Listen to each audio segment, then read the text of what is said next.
အရှင်ဖေယခွေးစာကြွေးခြင်းကကုသိုလ်ရပါသလားဖေယအချို့လူတွေကြတော့ယူလို့ကြွေးတာလို့ပြောပါတယ်ဖေယတဲ့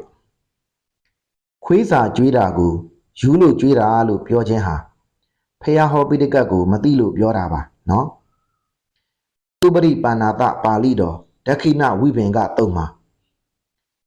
အလှူခံပုဂ္ဂိုလ်14ယောက်ရှိတဲ့အနက်ထိုအလှူခံပုဂ္ဂိုလ်14ယောက်ထဲမှာတရိစ္ဆာန်လဲပါတာကြောင့်တရိစ္ဆာန်တွေကိုစေတနာတန်တန်ဖြင့်ကျွေးမွေးလှူဒန်းမယ်ဆိုရင်ဘဝတရားအထိချမ်းသာနိုင်ကြောင်းဖျားရှင်ဟောကြားထားပါတယ်။ဒါကြောင့်တရိစ္ဆာန်ဖြစ်တဲ့ခွေးလေးတွေကိုစေတနာတန်တန်ဖြင့်ကျွေးမွေးလှူဒန်းခြင်းဟာကုသိုလ်ရတဲ့အတွက်ဘဝတရားအထိချမ်းသာနိုင်တဲ့အကျိုးကိုရရှိစေပါတယ်။ဒါကြောင့်ခွေးစာကျွေးတဲ့အလုပ်ကိုဘယ်သူတွေဘာပြောဆက်ပြီးလုပ်ပါလို့ပြောခြင်းပါတယ်။